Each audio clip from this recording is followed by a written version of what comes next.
Namo tassa bhagavato arahato sama sambuddhassa.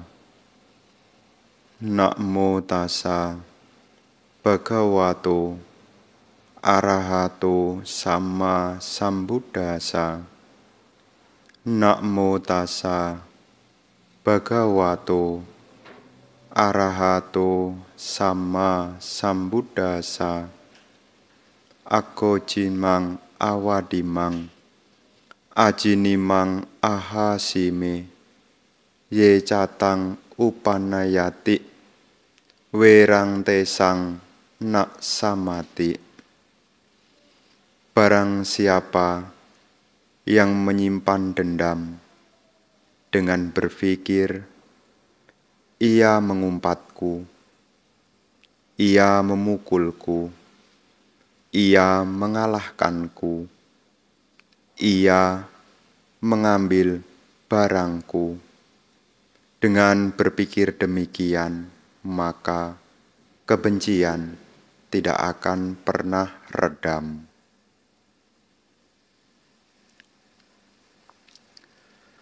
Para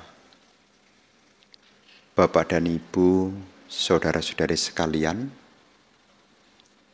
selamat siang, terpujilah Sang Buddha, Namo Buddhaya. Hari ini kita punya dukungan karma baik, yang mana kita dapat kembali menyisihkan dan menggunakan waktu yang kita miliki, tentu untuk belajar Dhamma. Dhamma yang Sang Buddha ajarkan tentu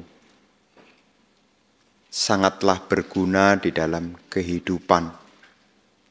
Karena Dhamma itu seringkali diibaratkan seperti halnya lentera yang menyala di tengah kegelapan. Di tempat yang gelap, tentu agar jalan kehidupan kita menjadi terang, maka kita butuh pelita. Dalam hal ini tentu, di dalam kehidupan kita butuh, yakni pelita di dalam Dhamma itu sendiri. Hari ini apa yang kita akan bicarakan, ini merupakan bagian dari bagaimana kita menerangi kehidupan kita. Mengingat bahwasanya kehidupan yang kita jalani ini belumlah finish. Kita masih di dalam sebuah perjalanan. Jadi kehidupan kita ini, kita akan berjumpa, bertemu dengan berbagai macam lika-liku kehidupan. Kenapa kehidupan kita ini Bante katakan sebuah perjalanan? Di dalam keyakinan kita umat Buddha, sebelum kita mencapai kearahatan, kita ini masih terus mengalami kelahiran demi kelahiran. Dan setiap kelahiran tentu kita juga akan bertemu dengan berbagai hal, baik itu menyenangkan maupun tidak menyenangkan. Ini adalah warna di dalam perjalanan kehidupan. Seringkali kita kebanyakan mungkin harapan. Harapan tentu tidak salah. Kita berharap agar semua ini baik-baik saja. Betul begitu kan ya? Kita selalu berdoa, berharap agar semua berjalan dengan baik-baik saja. Tapi perlu diketahui, cerita di dalam kehidupan ini beraneka ragam.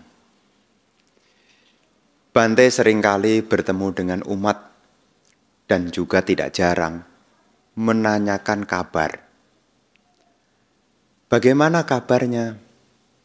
Ada sebagian yang menjawab, Bante, semuanya baik. Terus bagaimana anaknya? Anak-anak juga baik, Bante. Terus usahanya? Usaha juga lancar, Bante. Masih sering ke wihara? Masih, Bante.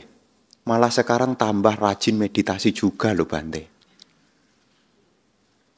Ada kesulitan? Enggak loh, Bante. Semua ini baik-baik saja. Ini cerita versi 1. Kemudian, ya namanya biku itu kan ya bertemu dengan banyak orang. Jadi sedikit banyak juga tahu dapurnya orang juga kan. Di kesempatan yang lain tanya juga, bagaimana kabarnya? Baik, Bante. Anak-anak baik juga, Bante. Beneran baik. Ya mau gimana lagi, Bante? Ini cerita versi 2. Ada cerita versi 3 juga. Gimana kabarnya? Semua tinggal cerita, Bante. Memang ada apa? Orang yang dulu dibantu, sekarang nikam dari belakang. Kalau tertusuk duri, rasanya masih tahan. Tergores luka, juga masih tahan. Tapi kejadian ini sepertinya berat untuk diterima. Jangankan manusia, Bante, semut sekalipun juga akan melawan, Bante. Semut aja sampai diajak jadi contohnya. Terus saya tanya kenapa bisa begitu? Ya itulah lah, Bante. Mau gimana lagi? Namanya juga kehidupan. Ikhlas? Enggak. Bisa melepas? Belum. Kenapa? Rasanya tidak semudah itu. Dan dalam benak hati ini, sampai kapanpun, tidak akan kulupakan. Terus saya tanya kepada yang bersangkutan, apakah engkau merasa bahagia tiap hari? Ini mesti diingat nih. Kadang-kadang cerita hidup ini seperti versi 1. Semua baik-baik saja. Kadang cerita hidup itu ada versi 2. Baik karena terpaksa. Versi 3, rasanya butuh perjuangan yang luar biasa. Inilah warna dalam kehidupan. Kenapa ini Bante ceritakan kembali di sini? Supaya kita-kita yang mungkin sekarang belum terpikirkan, kita sudah punya gambaran sejak awal. Inilah warna dari kehidupan. Supaya apa? Ketika kita berada di versi 1, ya itu bukan hanya saya saja kok, ada yang lain. Yang hidup tanpa permasalahan, hidup yang semua baik-baik saja, ya bukan hanya saya saja, ada juga yang lain. Versi 2, yang memang menerima karena keadaan, ya ada juga. Jadi kalau seandainya kita di posisi versi 2, juga merasa tidak menjadi orang yang satu-satunya. Termasuk juga yang versi 3. Di mana versi 3 ini meninggalkan sebuah luka. Tapi perlu diingat dan perlu dipahami. Kita hidup bukan hanya berkiblat dengan masa lalu. Kecewa mungkin boleh, marah mungkin boleh. Tapi ingatlah, jangan sampai kehidupan kita semua diambil oleh masa lalu. Anda harus bangkit. Kenapa ini perlu diceritakan? Sebagai perbekalan. Memang harapan kita kan semoga Bante versi 1 terus. Semua lancar, semua berjalan dengan baik, tidak ada persoalan. Ya Bante juga mendoakan semoga Anda seperti versi 1. Tapi ada tapinya. Setiap karma orang ini beda-beda. Guru Buddha memberikan dhamma ini sebagai penerang. Dhamma yang Sang Buddha ajarkan ini sebagai penerang. Kalau seandainya di posisi yang mungkin dalam kehidupan kita, ya namanya hidup bersosial ini ya, bertemu dengan orang. Dan setiap kali bertemu dengan orang ya namanya juga orang ya. Orang itu beda dengan barang. Kalau barang dijejer beda merek, akur. Barang. Ya, barang itu dijejer, kopi sama teh dijejer enggak pernah ribut, enggak pernah dia. Ya. Tapi yang namanya manusia jangankan beda, sama satu keluarga dikumpulkan bareng, kan mereknya sama. Itu marganya sama kok. Mereknya kan sama. Apakah ketika dijejerkan sama ini kemudian akan baik-baik saja?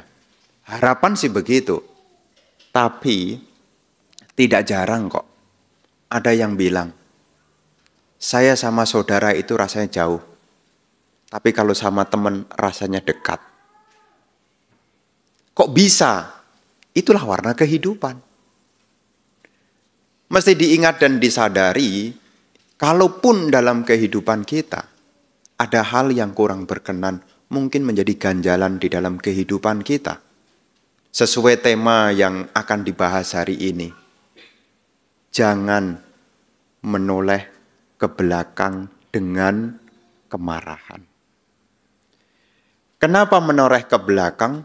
Ke belakang ini berbicara masa lalu. Mungkin Anda kecewa, mungkin Anda marah sama seseorang atas kejadian yang sudah berlalu. Tetapi mesti disadari dan diingat, Anda masih punya masa depan dan masa sekarang. Masa lalu adalah bagian dari kehidupan kita. Tapi masa lalu itu bukan satu-satunya dalam hidup kita. Kadang-kadang orang hidup menggunakan referensi masa lalu. Dulu. Tidak jarang membuat orang menjadi trauma karena menggunakan referensi masa lalu. Aku tidak mau lagi. Masih mending ya. Aku tidak mau lagi, sekarang saya berjuang untuk mencapai nibbana. Masih mending ya. Tapi aku tidak mau lagi, tapi tidak mengusahakan apa-apa. Hanya meratapi apa yang sudah berlalu. Makanya Guru Buddha selalu mengingatkan di dalam malam yang indah. Namanya Satu Malam yang Indah judul sutanya, yakni Bade Karata Sutta. Yang lalu biarlah berlalu. Yang akan datang masih belum pasti. Karena sesuatu yang berlalu tidak mungkin kembali. Dan sesuatu yang akan datang juga masih belum pasti. Guru Buddha menyampaikan bahwasanya lakukanlah yang terbaik saat ini. Siapa tahu kematian akan datang di esok hari. Ini menjadi pengingat. Kenapa? Diingatkan kita jangan terlalu menoleh ke belakang. Karena kita ini masih punya masa sekarang. Dan masa sekarang ini adalah masa yang berharga dalam kehidupan kita. Mungkin kita belum pernah terpikirkan apa yang terjadi dalam kehidupan kita. Kalaupun ada hal yang kurang berkenan, seperti apa yang dinasihatkan oleh Guru Agung Sang Buddha. Belajarlah dengan pengertian. Kenapa kita melepaskan yang sudah berlalu? Karena kita mengerti. Karena kita hidup ini ada 3 masa. Ada masa lalu, ada masa sekarang, dan juga ada masa depan. Kita hidup di dalam 3 masa. Ada masa lalu. Ada juga masa sekarang. Termasuk juga ada masa yang akan datang. Masa akan datang akan menjadi milik kita yang dimulai dari masa sekarang. Hari ini hari Minggu. Besok hari Senin. Hari Senin itu ada setelah melewati hari Minggu. Hari Selasa ada setelah melewati hari Senin.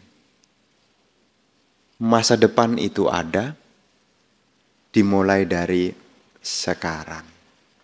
Apa yang kita bicarakan tidak lain adalah mengarahkan tentang sikap-sikap yang sekarang yang harus kita kembangkan. Pengertian itu akan membuka wawasan kita. Pengertian itu bisa mengajarkan kita untuk menerima tanpa sebuah syarat apapun. Jadi kalau kita punya pengertian, kita bisa melepaskan tanpa ada embel-embel. Embel-embel apa? Habis gimana lagi? Tadi saya cerita, ya, ada orang yang berlatih 8 sila. Ada yang berlatih 8 sila karena pengertian. Maksudnya apa? Saya tidak makan karena saya tahu bahaya dari keserakahan, maka saya latihan 8 sila. Ada juga yang menjalankan 8 sila habis tidak ada yang dimakan. Kita ini praktek 8 sila, Banten. Bagus. Ya itu semua sih karena keadaan sih. Yang lebih baik adalah ya kita menjalankan apapun dengan pengertian. Kenapa kita tidak menoleh ke belakang dengan kemarahan? Karena kita mengerti bahaya dari kemarahan. Kapan munculnya kemarahan? Kapan munculnya kemarahan? Ketika kita berjumpa dengan hal-hal yang tidak menyenangkan. Jadi hal-hal yang tidak menyenangkan yang kita jumpai, ini bisa menjadi akar dari munculnya kemarahan. Makanya kalau Anda telisik, apa yang membuat kita sewaktu-waktu bisa marah? Bisa jengkel, bisa kesal. Tidak lain adalah ketika kita berhadapan dengan hal-hal yang tidak menyenangkan. Seperti ketika Anda punya harapan, harapan Anda dihalang-halangi. Marah enggak? Punya harapan, setiap mau keluar dibilang jangan, setiap keluar dibilang jangan. Nih, kalau anak-anak ini kadang-kadang bisa marah loh sama orang tua loh. Ma, saya mau pergi malam ini. Pergi kemana? Nonton bioskop. Jangan, anak perempuan jangan pergi malam-malam. Itu yang pertama.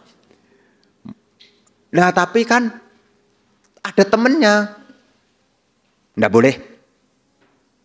Ya sudah, kalau begitu mama temenin, sibuk. Apa yang terjadi? Marah juga.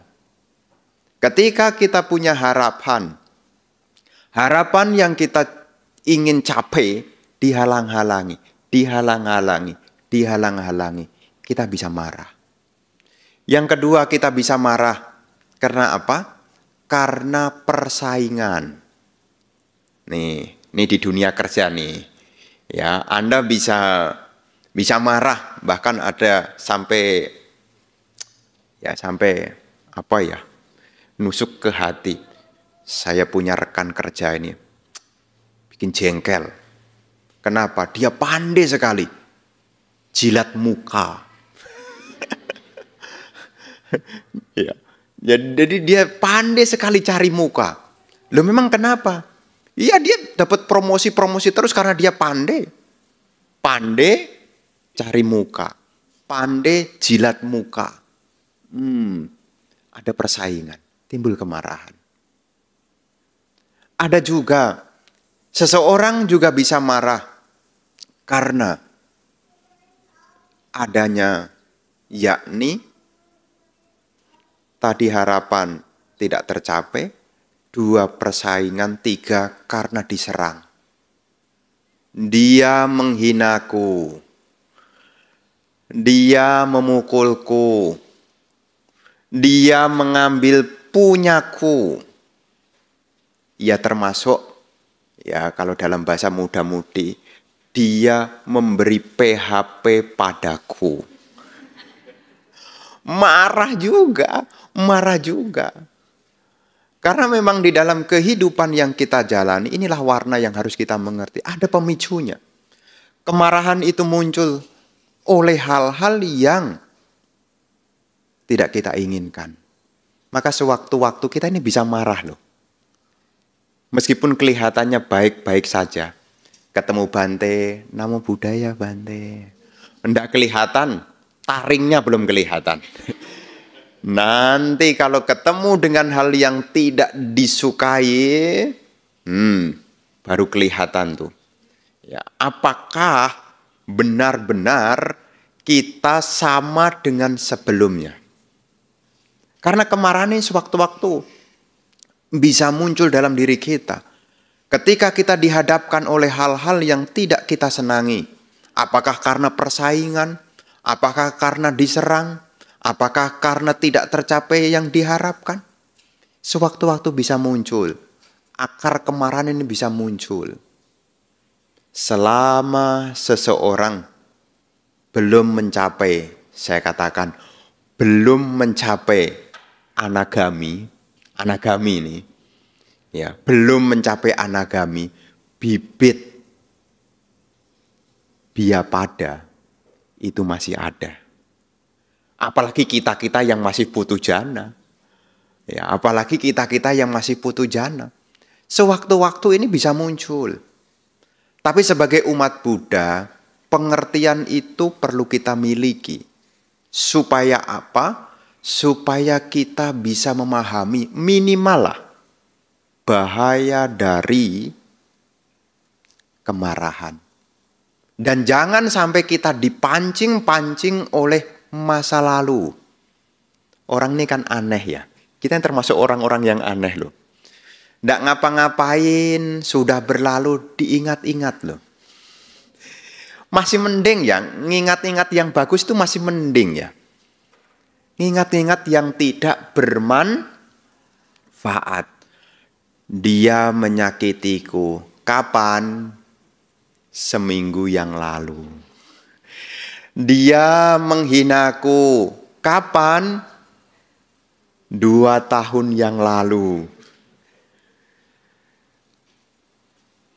Pokoknya, ini kadang-kadang ya, kita yang jarang latihan, ini kadang-kadang kita diombang-ambing oleh masa lalu. Sore-sore, hujan turun, padahal di balkon itu bisa minum teh hangat loh. Padahal minum teh hangat sebetulnya ya suasana ya sudah mendekati ketenangan batin lah. Ya, sudah hangat, langitnya ya cerah, mendung, turun hujan, sedikit-sedikit. Tapi bisa hilang momen yang menyenangkan itu ketika Anda dihembuskan ke cerita masa lalu. Kadang-kadang di saat Anda sendirian, itulah ujian terbesar bagi Anda. Di saat Anda sendirian. Karena kalau ada orang, Anda kan jaga imet kan. Tapi di saat Anda sendirian, disitulah sebetulnya nanti bagaimana gejolak batin kita. Apakah kita dihembuskan ke masa lalu? Ataukah kita terbawa menuju yang akan datang?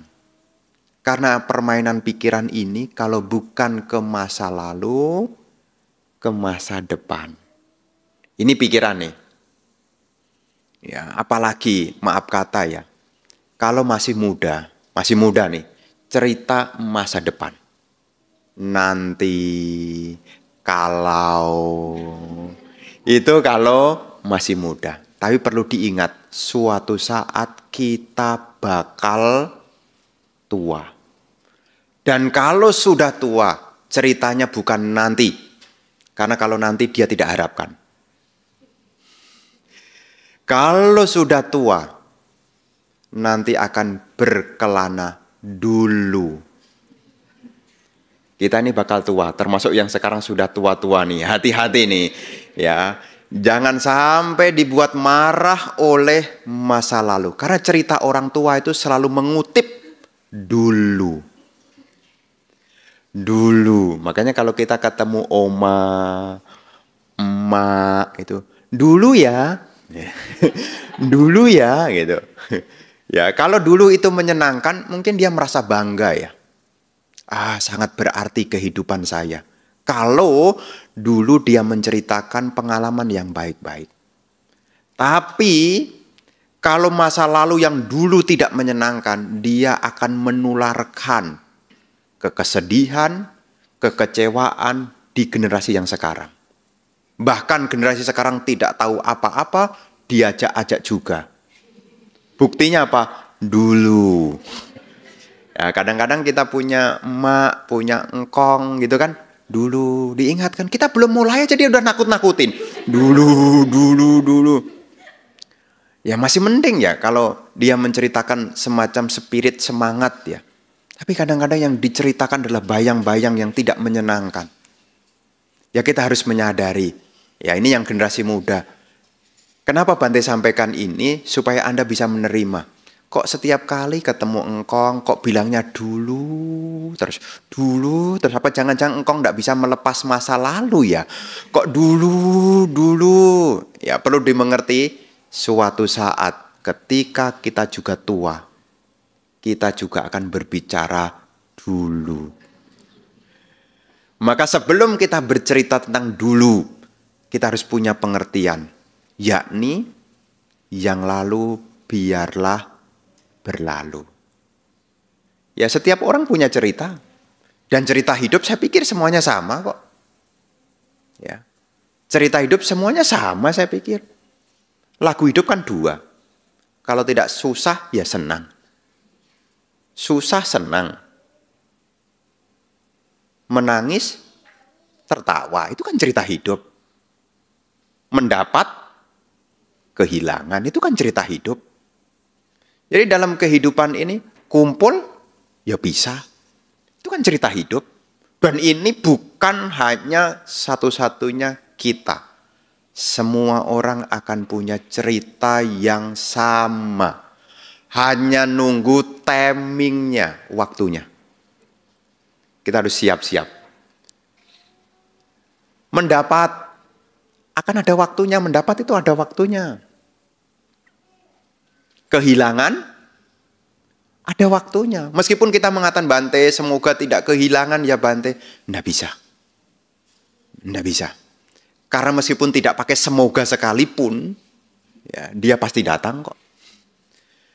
Karena ini adalah warna kehidupan. Maka apapun yang kita terima dalam kehidupan sekarang, apakah itu menyenangkan ataupun itu tidak menyenangkan, kalaupun sudah berlalu, janganlah ditengok terlalu lama. Karena sesuatu yang telah berlalu, apakah itu cerita yang menyenangkan? Apakah cerita tidak menyenangkan? Kalau sesuatu yang telah lalu, kita bangkitkan kembali, maka akan membawa sisa kepedihan di sekarang. Karena masa lalu itu sudah expired. Masa lalu itu sudah expired. Namanya masa lalu sudah expired. Tanggalnya sudah lewat. Contohnya makanan. Ya. Seenak-enaknya makanan. kalau sudah expired, enak nih, bukan tidak enak ya.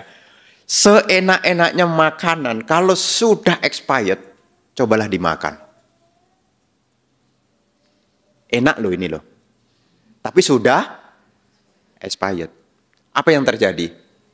Keracunan. Apalagi kalau tidak enak. Oh, yang enak kalau sudah masa lalu aja bisa keracunan kok. Setiap kejadian, kenangan-kenangan, apakah itu yang manis sekalipun, kalau sudah berlalu, cobalah itu hanya ya cukup disadari. Itu pernah menjadi bagian dari hidup saya. Hanya pengertian yang bisa kita gunakan untuk belajar melepaskan. Karena pengertian inilah yang akan menguatkan batin kita menghadapi apa yang akan kita temui. Karena pengertian inilah yang akan mengubah diri seseorang. Makanya kita belajar dhamma ini perlu diupayakan supaya apa? Kita makin banyak memiliki pengertian-pengertian benar. Supaya tidak mudah ya menyesal, tidak mudah kecewa, apalagi sampai-sampai menyimpan permusuhan. Jangan sampai. Ya, pengertian harus dimunculkan. Maka kadang-kadang saya menggelitik seseorang, kalau orang itu terlalu banyak marah, saya akan tanya kepada seseorang itu. Apa yang Bante sering kali tanyakan? Kamu pengen bahagia enggak sih? Makanya kalau Anda lagi jengkel sama orang, Anda harus ingat loh. Pengen bahagia enggak sih? Apakah dari kemarahan itu bisa melahirkan kebahagiaan? Oh Bante, saya itu bahagia kalau bisa meluapkan kemarahan. Mungkin di momen itu ya, mungkin. Tapi setelah itu kok bisa ya saya begitu ya. Dari berapa banyak orang yang bercerita, saya itu malu loh Bante. Malu kenapa? Kok ya saya dulu kok enggak ngerem gitu loh. Di tengah-tengah banyak orang saya malu. Kenapa marah-marah? Waktu itu bagaimana rasanya? Rasanya waktu itu kalau dilepaskan begitu banyak, rasanya puas. Bisa ngumpat-ngumpat depan orang, rasanya kayak superior.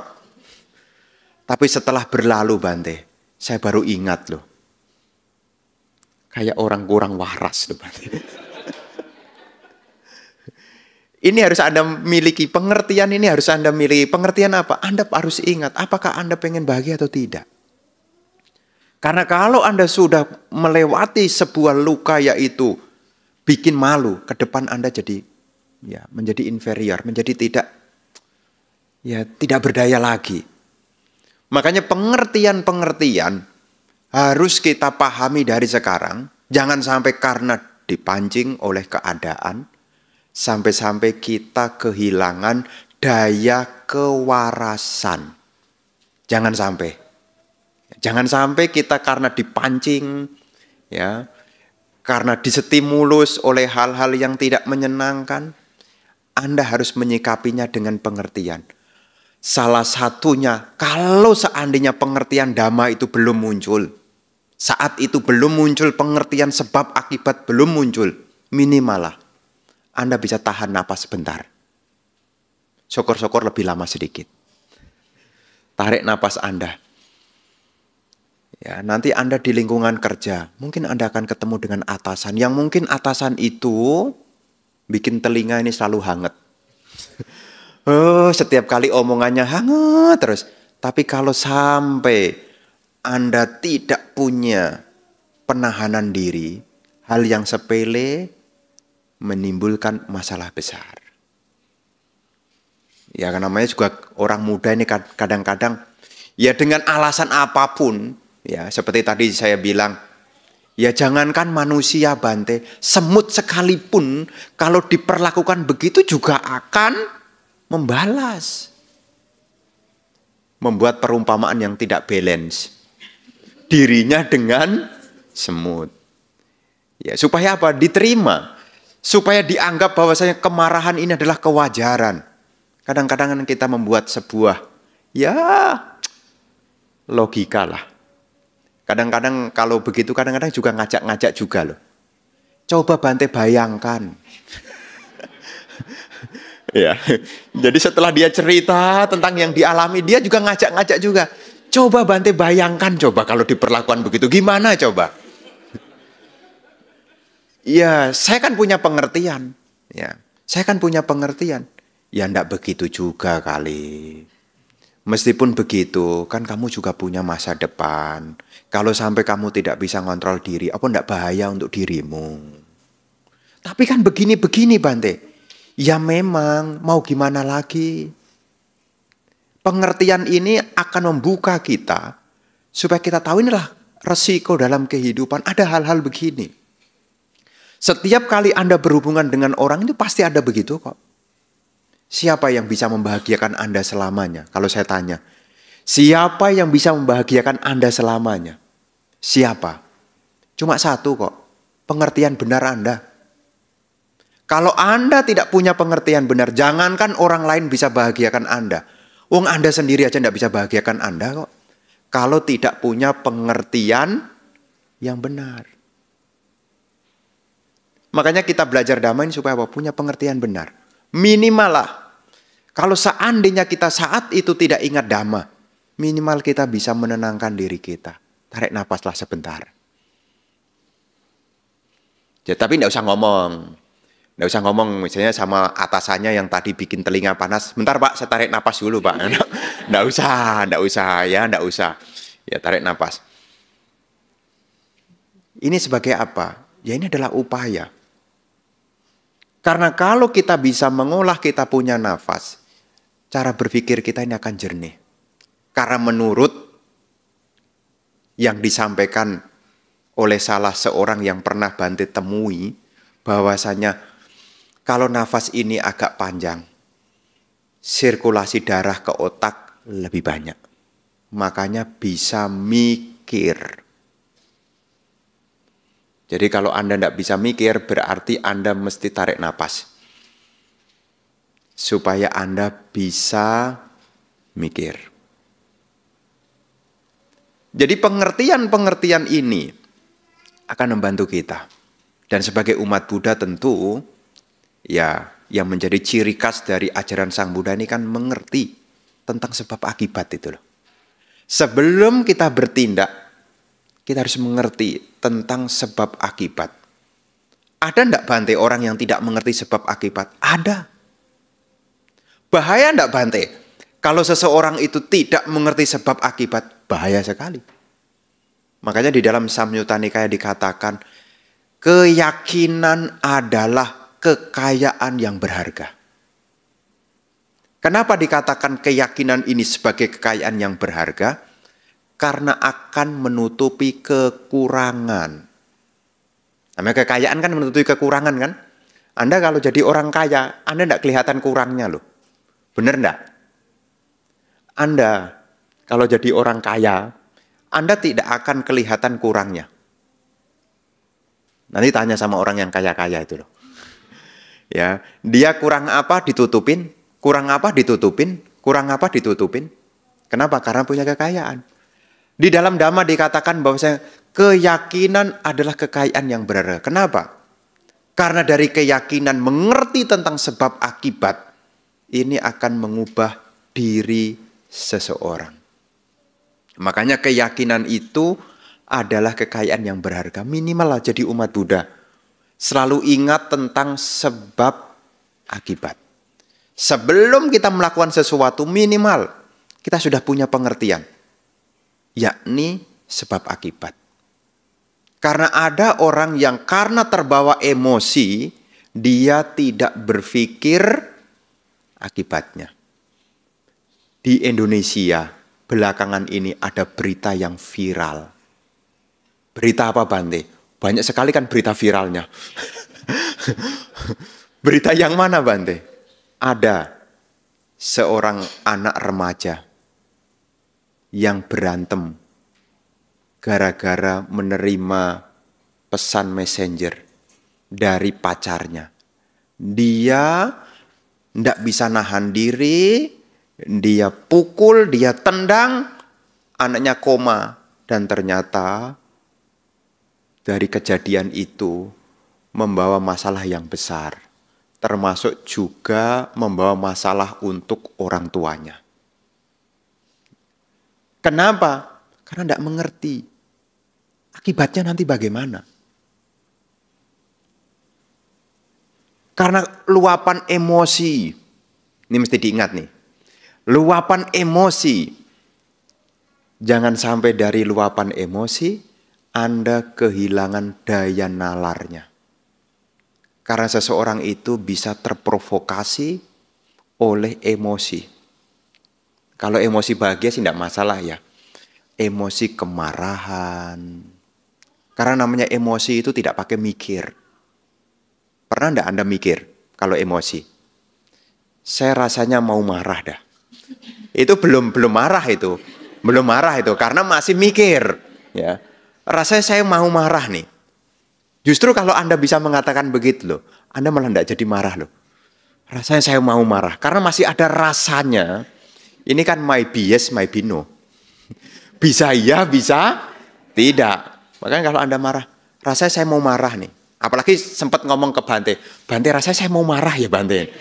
Ya Anda enggak jadi tuh. Ya. Apalagi kalau Anda ngomong sama orang tua, Ma saya rasanya mau marah dah. Mau marah kenapa? Enggak tahu nih pokoknya mau marah nih. Coba cepat-cepat hubungi Bante minta baca parita. Tapi sekali lagi orang kalau emosi tidak pernah pakai mikir. Kan tidak pernah ada rasanya saya mau marah. Anda tidak perlu begitu. Marah langsung spontanitas. Langsung dan anehnya kalau Anda marah itu sebetulnya Anda membuat orang lain juga supaya ikut marah juga. Kalau Anda memancing orang dan orang lain itu tidak marah, Anda akan mencoba naikkan tempo lagi. Sampai dia terpancing. Kalau dia tidak terpancing, Anda coba-coba pancing-pancing terus. Itu yang terjadi itu. Makanya kenapa kalau orang marah itu nadanya makin tinggi, makin tinggi. Karena sebetulnya dia sedang menderita dan ngajak-ngajak orang lain menderita. Kan kalau seneng enggak pernah diajak kan? Pernah enggak di sini yang ngajak seneng? Ah Bante enggak saya ajak Bante soalnya tiketnya mahal. Kalau seneng enggak pernah diajak. Tapi kalau susah, ngajak. Makanya kalau orang marah itu sebetulnya orang susah tuh. Makanya Anda diajak-ajak. Anda punya atasan Anda marah. Dan Anda dipancing supaya marah. Tapi karena Anda sudah sering latihan meditasi, cuma dengerin aja. Kamu udah ikut marah? Enggak. Karena sebagai umat Buddha, pengertian ini harus dimiliki.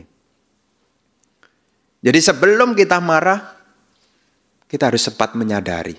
Karena sebetulnya marah itu juga emosi. Dan namanya emosi itu ada reaksi fisiologis yang Anda bisa kenali. Bisa kenal enggak kalau dirinya sedang marah? Tahu enggak? Secara reaksi fisiologisnya, fisik. Tahu enggak? Nafas teratur enggak? Tidak teratur. Telinga dingin atau hangat? Hangat. Kira-kira nafasnya longgar apa sesak? Nyaman enggak? Nyaman. Diteruskan apa dihentikan? Lanjut. Habis mana tahan, Bante. Ya. Tapi sekali lagi, pengertian itu harus kita dekatkan. Jangan sampai kita karena luapan emosi, ketika kita sudah tidak nyaman, jangan sampai ketidaknyamanan ini kita salurkan kepada orang lain. Karena memang manusia ini ceritanya begitu. Kalau enak, diambil. Kalau enggak enak, disuruh orang lain coba. Buktinya makan jeruk. Pernah enggak makan jeruk? Kalau jeruknya manis, kalau jeruknya asem, asem ya. Coba kamu coba nih, asem enggak? Tuh, itu kan kok Bante tahu ya? Ya kan saya selalu memperhatikan orang-orang. Ya kalau saya asem saya letakkan aja, sudah asem kok saya letakkan. Saya kadang-kadang kalau perhatikan orang itu, udah tahu jeruknya asem, sudah coba-coba. Ada enggak pernah pengalaman begitu? Ada kan? Itu artinya mengindikasikan orang itu pada umumnya kalau susah ngajak-ngajak. Ya kalau susah ngajak-ngajak itu buktinya kok. Ya, giliran manis masih ada lagi ndak gitu. Kalau manis masih ada lagi ndak gitu. Bukannya memberi ya, tapi malah meminta. Inilah kehidupan. Makanya sebelum seseorang diliputi oleh emosi, ya tentu ya kita-kita yang zaman sekarang kan kita di tantangan baru ya. Semua serba cepat. Cepat, apa-apa cepat, apa-apa cepat. Delivery order mintanya cepat. Belum datang udah dilihat mapnya. Udah sampai mana ini? Udah sampai mana ini? Tuh. Maunya cepat. Dan salah satunya dampaknya ya tidak cocok, mudah marahan. Yang lalu ya biarlah berlalu. Tapi sebagai umat Buddha kita punya pengertian yang benar. Tahu bahaya dari kemarahan. Karena memang ada beberapa orang yang tidak memahami akibat dari keburukan. Ada. Hanya terbawa oleh luapan emosi. Ada. Ya. Tapi sekali lagi sudah banyak contoh kok. Dari ketidakmampuan menahan emosi berujung pada penderitaan. Tidak hanya di zaman sekarang. Di zaman dahulu ada salah satu ya, kisah di dalam Jataka yang berjudul Sari Wanja Jataka. Kisah berkenaan dengan dua orang pedagang. Pedagang yang satu adalah pedagang yang jujur. Pedagang yang kedua adalah pedagang yang tamak. Pedagang ini dia jualan yakni tembikar dan belaga. Belangga itu ya kuali. Kuali itu belangga. Ya kan? Belangga itu kan kuali itu. Ya kalau bahasa Jawa itu namanya ompreng. Ompreng itu tempat untuk nyeduh masa air itu loh namanya. Apa yang terbuat dari aluminium itu loh. Kan dandang. Ya ini penjual belaga. Belangga itu dandang itu, ompreng itulah. Ya barang pecah belah lah. Kalau zaman sekarang nyebutnya ya jualan pecah belah. Dua pedagang. Satu pedagang jujur, satu pedagang yang tamak.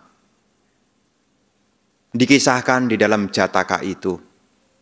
Pedagang yang tamak datang ke sebuah desa. Dan di desa itu ada seorang nenek yang memiliki cucu wanita. Cucu wanitanya ini merengek kepada neneknya. Nek, mintakan perhiasan.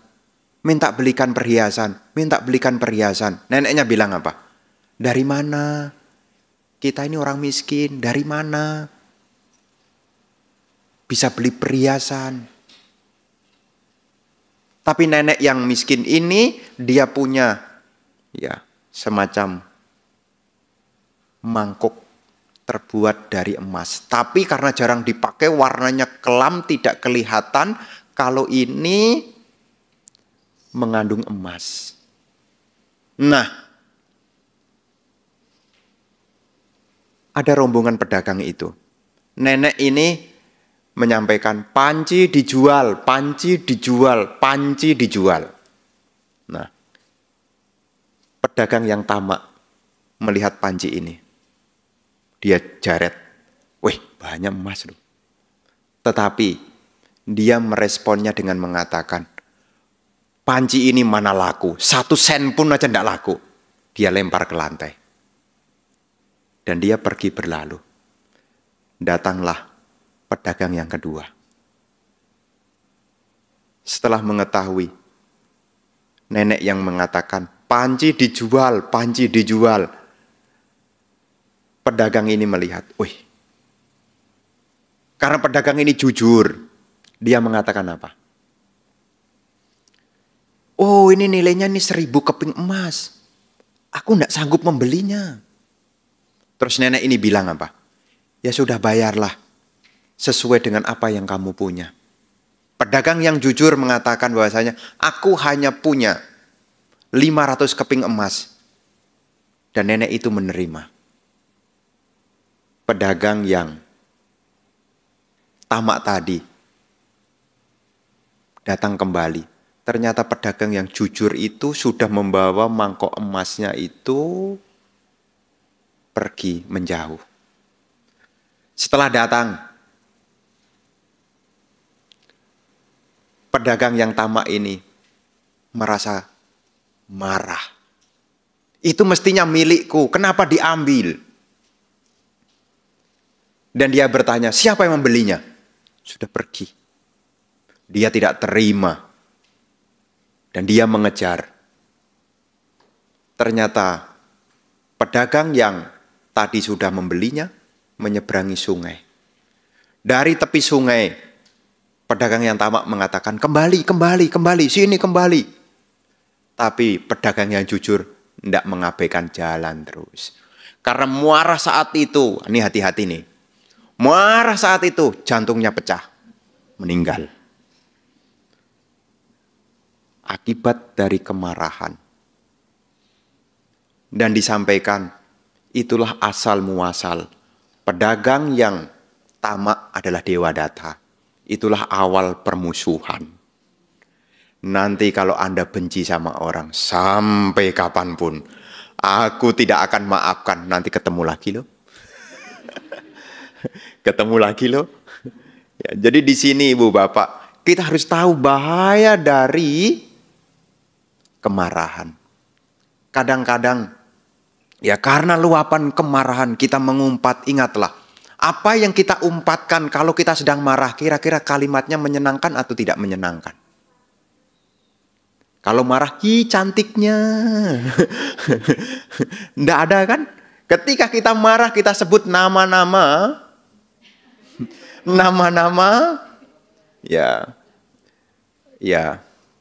Binatang yang ada di rumah. Apakah itu berkaki 2? Apakah itu berkaki 4? Ya, kita sebutkan saat kita marah. Dan ingat, apa yang kita ucapkan itu juga menjadi tanaman. Hati-hati. Makanya sebagai umat Buddha, setiap kali kita akan marah, mungkin saat itu ada reaksi fisiologis yang tidak nyaman. Apakah nafas tidak teratur, telinga mungkin mulai panas, pikiran mulai kacau. Cobalah miliki pengertian yang benar dalam diri Anda. Minimalah Anda tarik napas dulu. Kalau tarik napas kok tidak mampu mereda Anda punya kemarahan, minum air dulu. Kalau satu cangkir belum menghilangkan kemarahan, ya Anda alihkan, nyapulah. Intinya apa? Supaya kita mengalihkan perhatian.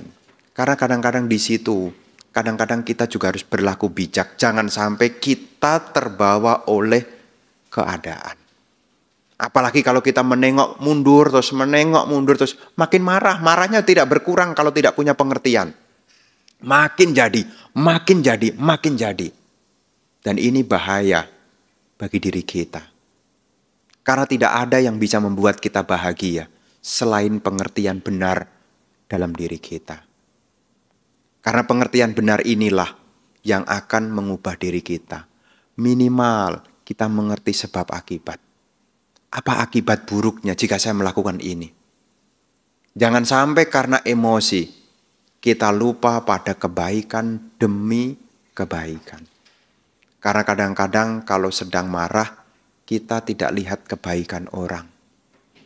Tidak kelihatan. Orang yang baik sekalipun tidak kelihatan baiknya. Kalau orang itu sedang dilanda kemarahan. Karena kemarahan itu berakar dari ketidaksukaan. Makanya nanti diingat nih, karena Anda akan kembali ke masyarakat, hidup Anda akan ketemu dengan beraneka ragam, bukan hanya satu ragam ya, beraneka ragam. Kadang-kadang ada yang sengaja bikin provokasi, itu ada, mancing-mancing. Tadi pagi ada yang orang mancing di pinggir laut. Saya bilang, ya mancing di laut masih oke lah saya bilang. Daripada mancing keributan. Ya, meskipun tidak baik juga kan. Daripada mancing keributan. Ya, karena kadang-kadang kita kan bisa dipancing-pancing. Kadang-kadang kalau orang itu ya lagi tidak senang gitu ya, kadang-kadang sengaja aja. Intinya kalau sedang susah orang itu suka ajak. Makanya kalau Anda diajak ke kebaikan, mestinya Anda bersemangat. Ya. Tapi kalau diajak ke keburukan, nanti dulu. Jangan kebalik ya. Jangan kebalik. Kalau diajak ke kebaikan, nanti dulu. Tapi kalau diajak keburukan, enggak mau ketinggalan. Ya, tapi di sini pengertian itulah yang harus kita mengerti. Karena kalau kita punya pengertian, maka kita bisa melepaskan. Karena apa yang kita tanam itulah yang akan kita petik. Meskipun ada yang pernah menghinaku, mungkin ada yang pernah memukulku, mungkin ada yang pernah mengambil milikku, mungkin ada yang pernah mengalahkanku. Tapi ingatlah, masa lalu hanyalah bagian dari cerita hidup kita. Anda masih punya masa sekarang dan juga masa depan. Yang lalu biarlah berlalu. Lakukanlah yang terbaik saat ini. Karena semua akan berlalu seiring dengan waktu. Apa yang datang akan pergi, apa yang datang akan pergi. Dengan pengertian, kita bisa melepaskan fenomena apapun yang kita hadapi di dalam kehidupan kita. Ini sebagai pengingat kepada Anda-Anda semua, supaya Anda jangan mudah terbawa emosi. Jangan sampai kehilangan daya warasnya. Ya. Karena untuk waras itu mahal. Sakit jasmani bisa minum obat. Sakit mental harus diobati sendiri. Ya. Karena tidak ada yang bisa mengobati batin orang itu selain orang itu sendiri. Pengertian benar hanya akan masuk ke dalam diri Anda selama Anda mengizinkan masuk ke dalam diri Anda. Ada loh orang dikasih pengertian benar itu menyangkal. Itu mah cocoknya untuk Bante. Itu mah cocoknya untuk Bante. Anda renungkan baik-baik. Ya, renungkan baik-baik. Apa bahayanya, apa untungnya. Ini baik atau ini buruk. Jadilah orang yang bijak. Supaya apa? Supaya kita tidak terombang-ambing oleh keadaan. Pengertian benar berusahalah untuk dimunculkan. Teruslah belajar dhamma. Dan kalau ada hal-hal yang mungkin diragukan, ya cobalah untuk ya cari komunitas yang bisa diajak untuk ya minimal tukar pendapat lah. Ya, enggak usah tukar pendapatan. Ya, tukar pendapat. Ya, tukar pendapat lah, minimal tukar pendapat lah. Supaya apa ya, saling mengerti. Yang belum diketahui bisa diketahui. Ya, kalau kita punya pengertian, ya pengertian inilah yang akan membantu di dalam kehidupan kita. Terkhusus ya, menerima apa yang telah terjadi dan juga mempersiapkan apa yang belum terjadi. Terus semangat di dalam praktek dhamma, terus berlatih, gunakan waktu di dalam kebaikan. Jagalah diri Anda masing-masing, karena Anda adalah pelindung diri Anda. Tidak ada yang bisa melindungi Anda, kecuali Anda sendiri. Semoga Anda berbahagia, semoga semuanya sukses berhasil, semoga semua makhluk berbahagia.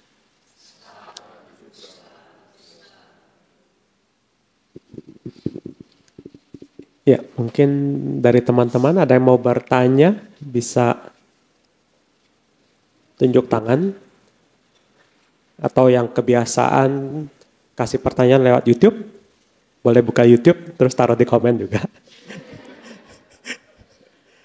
Dan tentunya yang dari YouTube juga boleh tinggalin komen. Nanti kita bisa tanyakan. Di sini ada yang mau bertanya? Kalau belum mungkin saya mulai dulu Bante. Kan tadi Bante sempat bilang kalau yang mengundang kemarahan itu karena kita berjumpa dengan sesuatu yang tidak kita harapkan. Kalau begitu apa mungkin kita nggak usah ketemu siapa-siapa, Pak? Tidak usah berorganisasi, tidak usah bekerja, kerja mungkin kerja dari rumah, tidak usah ketemu siapa-siapa. Lebih baik bekerja, bertemu dengan orang-orang yang tidak kita sukai, atau mendingan kita ya menyendiri. Pada dasarnya ya, bertemu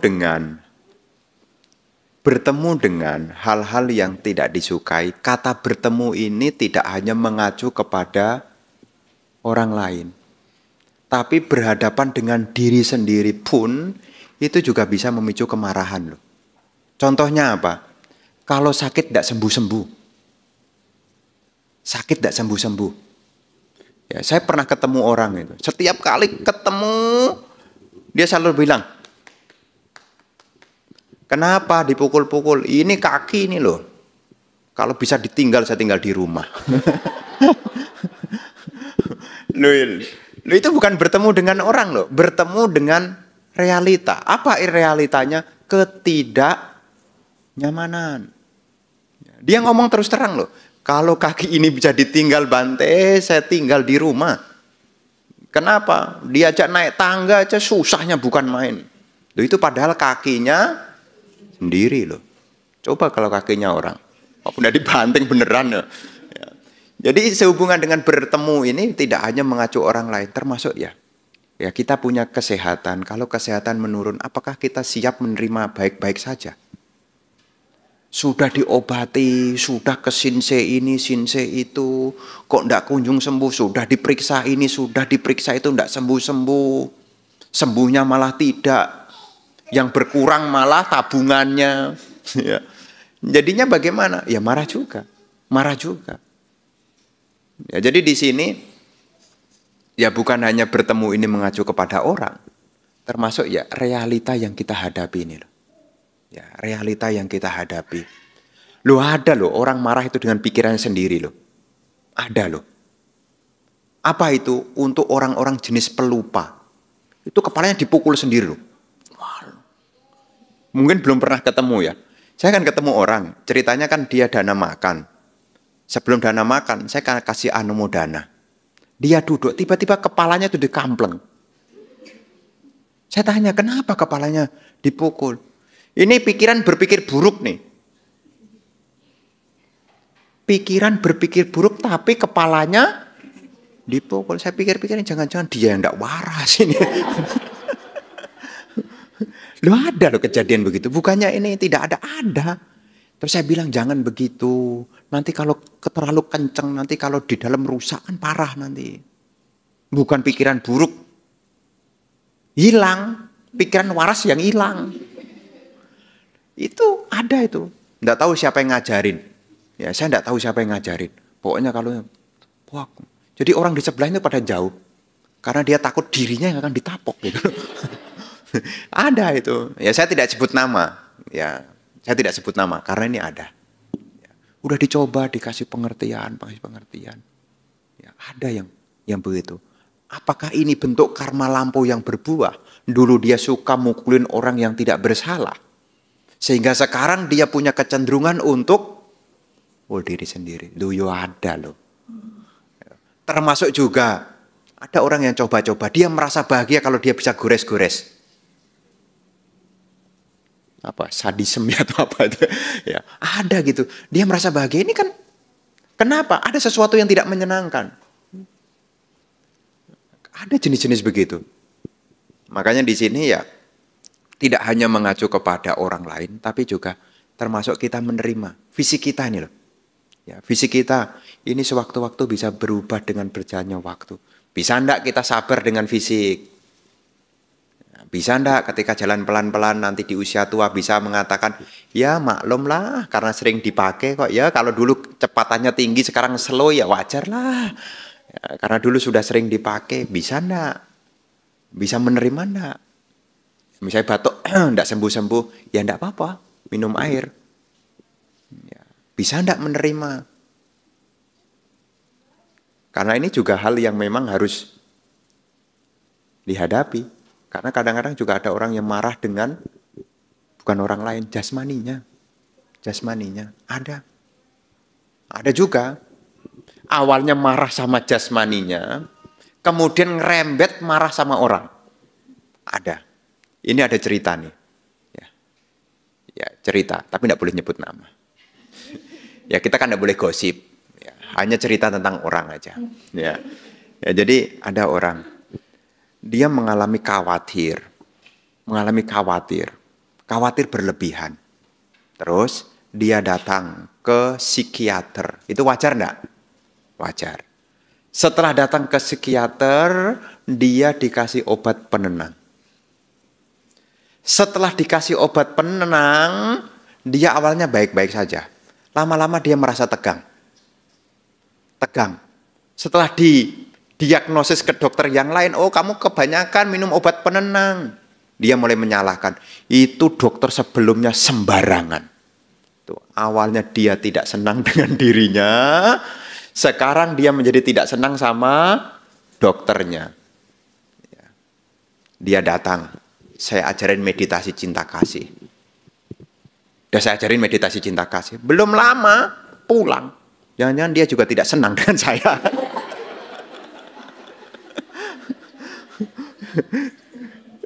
Belum selesai udah ditinggal pergi. Oh, jangan-jangan saya juga diikut-ikutkan.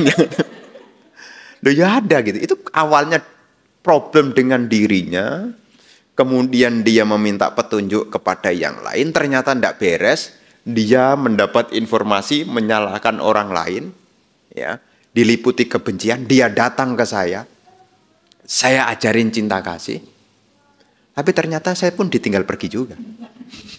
Ya, jadi memang ada cerita-cerita begini, ada gitu loh. Jadi di sini ya pengertian inilah yang harus kita terima. Ya termasuk Anda kalau meditasi ya. Kalau Anda meditasi, latihan meditasi, duduk gitu ya. Kakinya kesemutan, jangan marah. Duduk sebentar, kaki kesemutan, tidak usah komplain. Duduk sebentar, pikirannya kemana-mana, tidak usah komplain. Jadi latihan untuk ya berdamai. Ya. Kan kadang-kadang kita meditasi kan kadang-kadang jengkel kan. Jengkel oleh apa? Oleh kesemutan. Padahal kesemutan itu tanda baik loh. Kesemutan itu tanda baik loh. Tanda baik apa? Anda masih sehat. Anda masih sehat. Selama Anda bisa kesemutan, Anda masih sehat. Tapi kalau dari duduk, tidak pernah pegel, tidak pernah kesemutan, jangan-jangan stroke. Ada rasa apa-apa kok? Tidak rasa apa-apa kok. Anda masih baik tuh. Jadi kalau masih bisa merasakan sakit, berarti masih sehat. Karena memang ciri khas badan yang sehat itu tidak ada sakitnya juga. Makanya kalau badan kok tidak pernah sakit, curiga tuh. Ini badan asli atau tidak? Kan yang tidak pernah sakit kan badan yang palsu. Misalnya pakai kaki palsu, pernah sakit enggak? Kaki palsu pernah kesleo enggak? Enggak pernah kan? Ya, enggak pernah kan? Terus gigi Anda sakit. Itu gigi asli itu. Kalau gigi palsu pernah sakit enggak? Ya tanya yang pernah punya gigi palsu. Enggak ada. Ya. Selama kita punya gigi asli, ya itu pasti sakit. Ya. Jadi kalau gigi kita makan es gitu kok terasa linu, itu gigi Anda asli. Tapi kalau giginya palsu, makan es enggak akan linu. Yang palsu kok. Begitu ya. Nama budaya Bante. Tadi Bante bilang salah satu alasan kenapa kita marah adalah persaingan. Dalam tempat kerja kan seringkali kita menemukan situasi di mana kita ada persaingan dengan kolega-kolega kita. Dan pertanyaan saya, bagaimana cara kita menimbulkan rasa mudita dibandingkan dengan rasa iri, dengki. Ya, terima kasih Bante. Nah, ini kan tentu kembali kepada posisi ya. Ini di mana berada, disitulah kadang-kadang mengkondisikan. Ya, jadi dalam hal ini, ya memang namanya manusia itu ada keiri hatian. Tapi yang perlu dimengerti, keiri hatian tidak akan merubah keadaan. yang bisa kita lakukan adalah menginvestasikan waktu kita di dalam kita menambah, kita punya pengetahuan dan keterampilan. Kalau Anda punya pengetahuan dan keterampilan tambah, Anda tidak akan iri. Dan Anda bisa menyampaikan, saya ikut bahagia. Itu biasanya orang yang lebih yang bisa ngomong begitu. Maka kan ada bilang, iri tanda tak mampu. Kan ada bilang, iri bilang bos, katanya gitu. Ya kalau di Jakarta kadang-kadang saya dengar apa itu loh, letukan itu kan, orang pada ada ngeletuk sama temennya kalau lagi iri bilang bos, katanya gitu.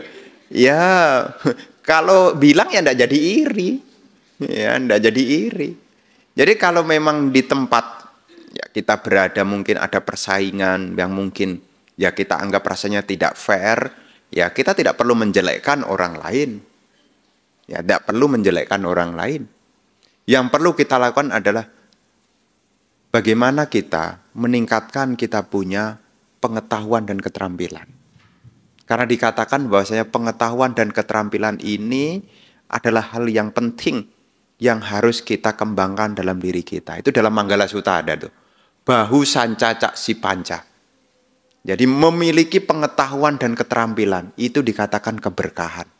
Hidup kita akan selalu punya keberkahan kalau kita menambah kita punya pengetahuan dan keterampilan. Termasuk punya keterampilan turut berbahagia. Ya, jadi kita bisa terampil. Ada orang berhasil, saya ikut bahagia. Itu butuh keterampilan tuh. Karena kalau orang tidak punya keterampilan, tidak bisa loh. Dia diajak, ikut bahagia dengan kemajuan orang. Ikut bahagia gimana ya? Tuh, itu aja enggak ngerti loh. Itu aja enggak ngerti loh. Makanya dalam hal ini ya pengetahuan dan keterampilan itu yang harus dinaikkan. Nah, ini sedikit Bante bercerita. Terkhusus yang sudah di umur di atas 30. Nih. Yang sudah merasa di umur di atas 30, Anda harus memancing diri Anda untuk tetap mau menambah pengetahuan dan keterampilan. Kenapa? Biasanya kalau sudah di atas 30 hanya copy paste di sebelumnya. Jadi apa yang Anda miliki nanti mungkin Anda 28, 29, itu nanti menjadi yang selanjutnya. Makanya, ya ini Bante berpesan, punya kebiasaan menambah pengetahuan keterampilan. Karena umumnya kalau sudah di atas 30 itu, baca buku sudah mulai banyak alasan. Ngantuk lah, tidak punya waktu lah. Nah, makanya di situ seringkali jadinya mudah cekcok. Karena apa? Kalau sudah jarang baca buku, bagaimana bisa menerima pendapat orang lain? Jadi ini tambahan. Ya, jadi yang terkhusus yang sudah merasa di atas 30, ya dibiasakan. Ya, dibiasakan yakni tetap membacalah minimal.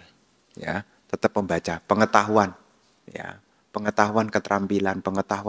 Sampai kapanpun, ya meskipun usia sudah tua, pengetahuan dan keterampilan tidak pernah luntur. Ya. Meskipun pensiun sekalipun tetap dicari orang. Kalau punya pengetahuan, keterampilan. Ya. Karena pengetahuan dan keterampilan itu memang ya penting. Ya, jadi jangan merasa sekarang sudah kerja, cuma rutinitas itu terus. Sayang. Ya. Kenapa Bante cerita begini? Ya karena sudah ada ya data-data sebelumnya. Ya, termasuk urusan rumah tangga. Kalau sudah di atas 30 ini rawan.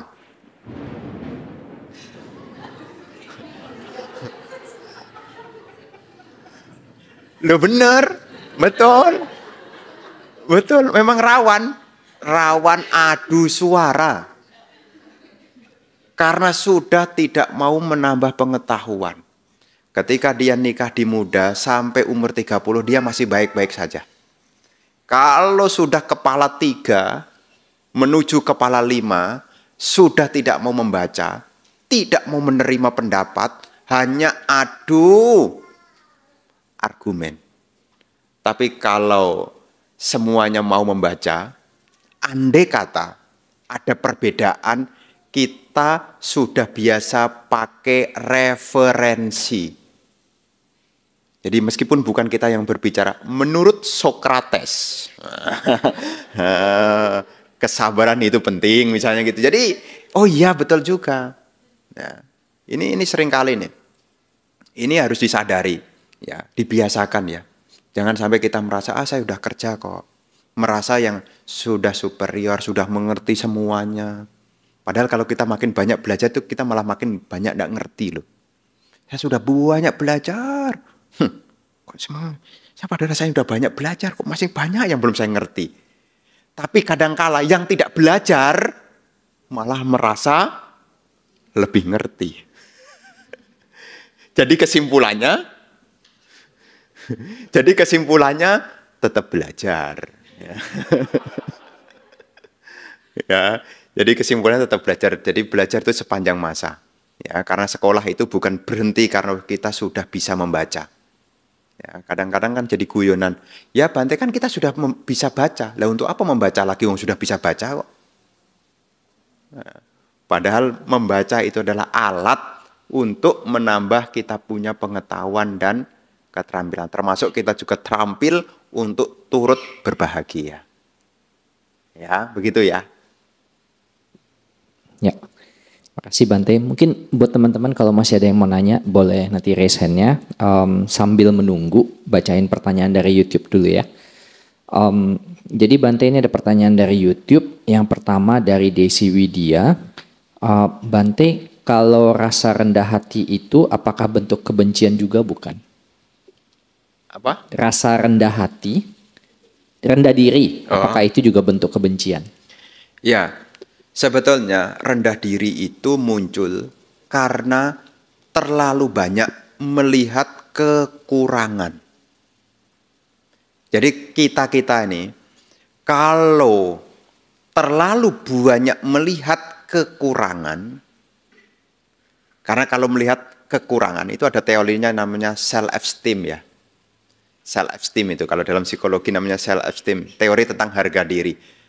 Harga diri kita naik kalau kita setelah meninjau ke dalam, kita banyak kelebihannya. Tapi sebaliknya, harga diri akan turun kalau ketika menilik ke dalam diri, ya melihat banyak kekurangannya. Jadi, rendah diri itu tidak ada urusannya dengan kebencian.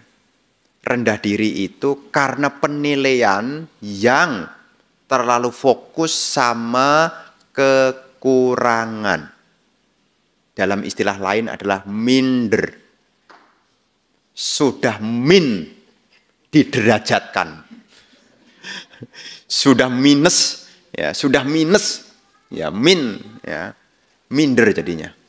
Ya, itu kalau terlalu banyak melihat ya, kekurangan. Nah, sehingga nanti kalau seseorang terlalu banyak melihat kekurangannya, jadi harga dirinya turun. Kalau harga dirinya turun, maka achievement-nya, pencapaiannya juga ikut turun. Karena ada korelasi positif.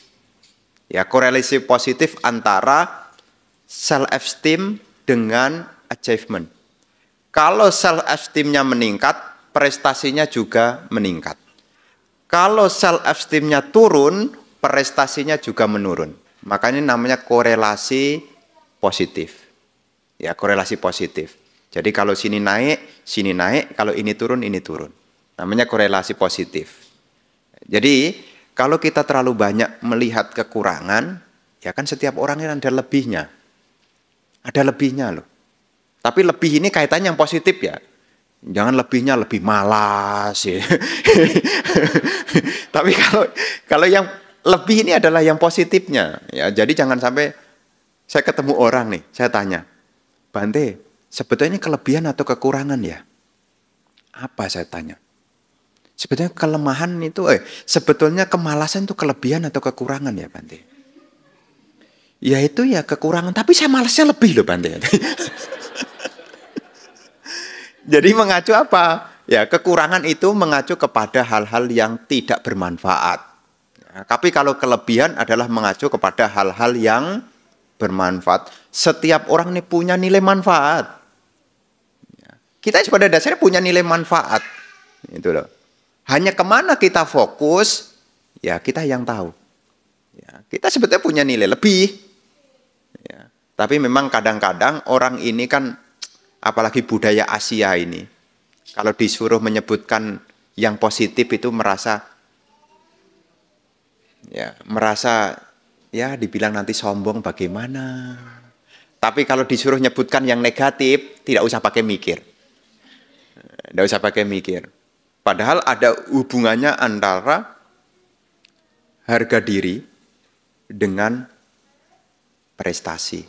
Jadi selama kita punya harga diri karena melihat kelebihan yang positif ini lebih baik, maka kita bisa mencapai apa yang semestinya dicapai. Jadi urusannya dengan rendah diri tadi, ya itu bukan urusannya dengan kebencian, tapi urusannya dengan penilaian. Ya, penilaian. Apa istilahnya kalau penilaian itu? Ada di dalam teori, namanya self, diri itu loh. Itu nanti ada semacam, ada value, ada nilai. Nah, antara self ideal dengan self realitanya, ya, antara ideal self dengan reality self itu tinggal di compare mana lebih banyak. Nanti akan ketemu ya self dirinya itu bagaimana. Maka Anda kalau telisik, ya Anda punya harapan Anda dengan kenyataan Anda. Kalau jaraknya tidak jauh, berarti Anda bagus. Tapi kalau jaraknya itu terlalu jauh, maka Anda harus banyak belajar lagi. Ya, banyak belajar lagi. Ya.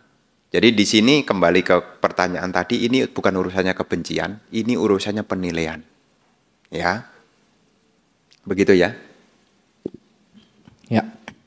Semoga bermanfaat buat Desi. Selanjutnya pertanyaan dari YouTube juga, dari Go Kadiam. Namo Buddhaya Bante. Bagaimana caranya supaya bisa menahan marah kepada diri sendiri karena ada rasa penyesalan terhadap kesempatan yang sudah hilang karena suka menunda?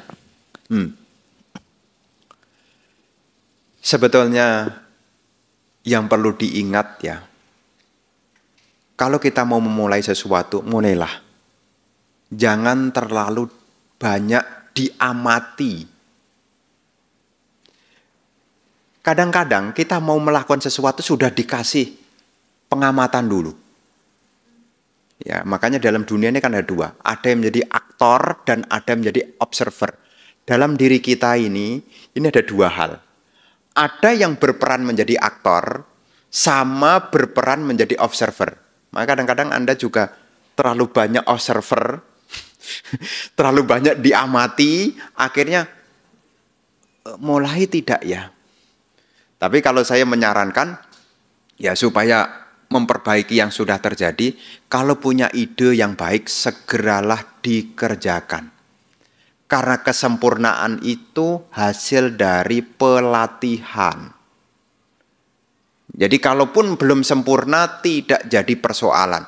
Karena kesempurnaan apapun itu hasil pelatihan. Untuk menjadi sama Sang Buddha itu butuh parami.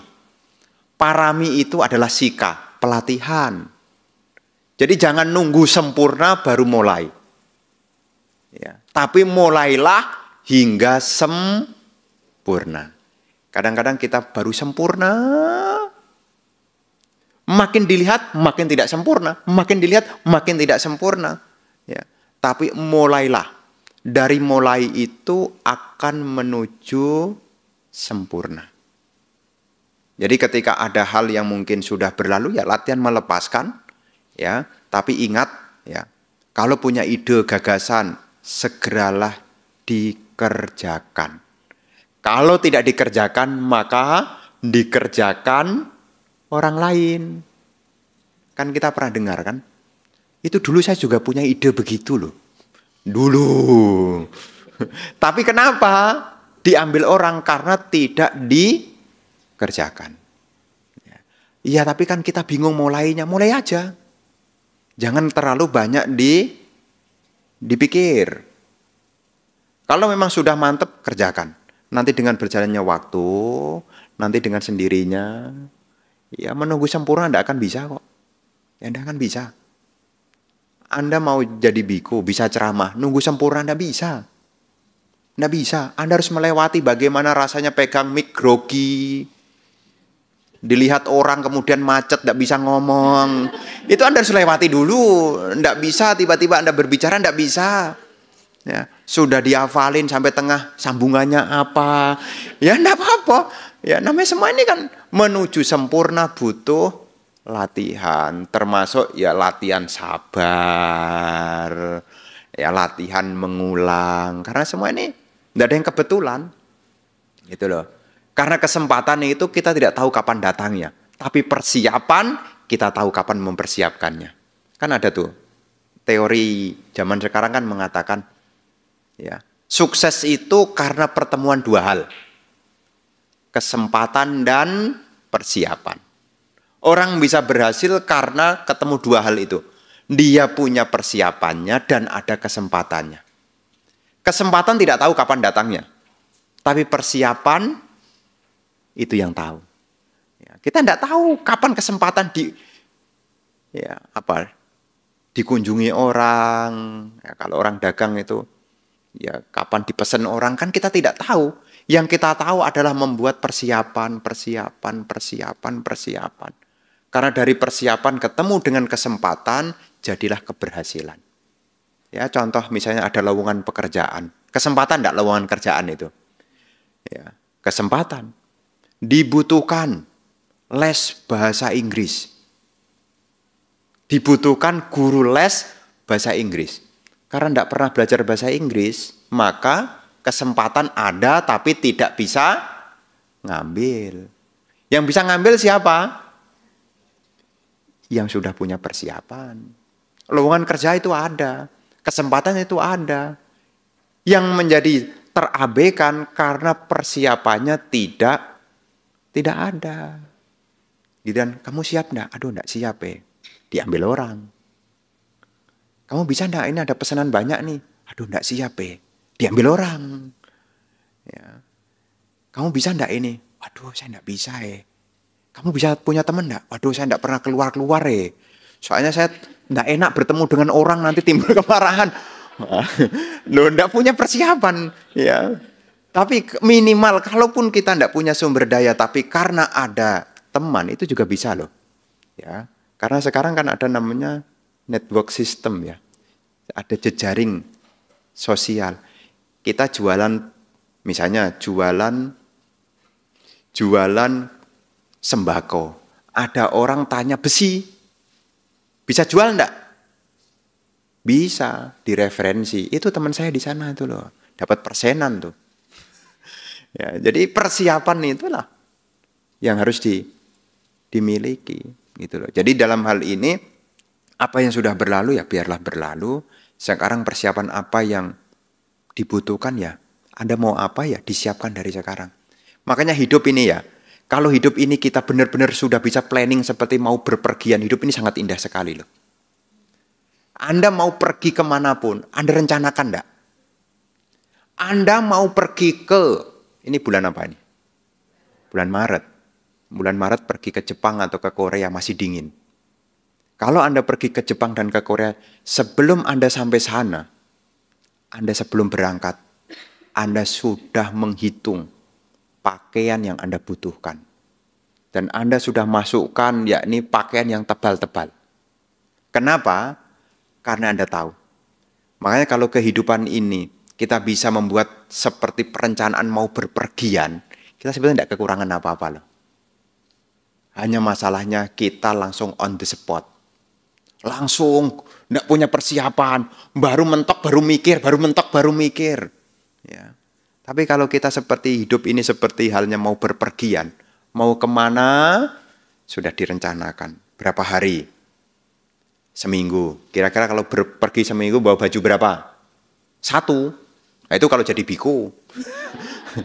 Ya, jadi Anda persiapkan. Bajunya macam-macam, termasuk juga sangunya macam-macam.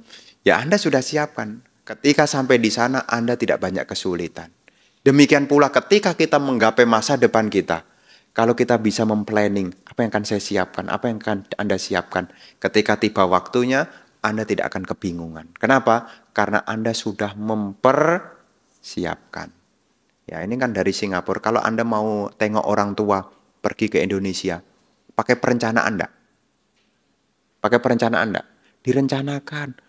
Nanti pergi ke sini, pergi ke situ, nanti pakai ini, pakai itu, nanti ajak ini, ajak itu. Belum sampai, tapi seolah-olah sudah sampai. Ya, kalau kita buat kehidupan kita seperti itu ya, tidak perlu dan kita sedihkan. Yang sedih itu sudah sampai, pergi ke Korea, sampai sana semua bajunya tipis semua. Itu seperti cerita saya. Zaman saya diajak rombongan pergi ke Butan. Jadi katanya itu negara paling bahagia. Anda dengar kan, negara Butan kan negeri paling bahagia kan. Ternyata saya sampai 2 hari di sana. Harapan saya cuma satu, ayo cepat pulang. Karena kulit saya gatal semua, dingin. Waduh, gatal semua. Ya, menderita dalam hati saya. Negara yang paling bahagia adalah Indonesia, versi saya. Kenapa? Karena saya pergi tidak punya persiapan, hanya dibilang ini negara bahagia. Tidak ada satu pun yang bilang, Bante di sana dingin, Bante. Tidak ada yang bilang. Tidak ada yang bilang. Tidak ada yang bilang. Jadi setelah sampai sana, ya untung tidak lama ya, waktu itu cuma 5 hari ya. Jadi di Paro Timpu sana, daerah sana. Waduh. Dingin, betul-betul dingin. Ya, dingin pokoknya ya tolak angin aja, tolak angin. Ya begitulah kalau kita pergi tidak persiapan, sama juga dalam kehidupan. Kalau kita tidak membuat persiapan ya begitulah menderitanya. Itu cerita. Ya begitulah, jadi ada cerita lah. Ya, saya lanjutkan Bante, masih ada di tempat saya masih ada 3 pertanyaan, tapi di sini ada yang mau nanya lagi nggak langsung? Sebelum dilanjutin baca.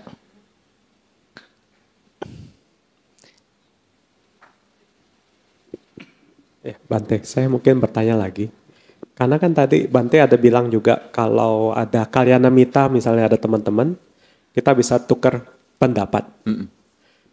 Nah, ada skenario seperti ini Bante, kan satu grup kalyana mita gini kan sering bertukar pendapat. Jadi ada suatu ketika ada yang share, oh saya nggak suka sama orang ini.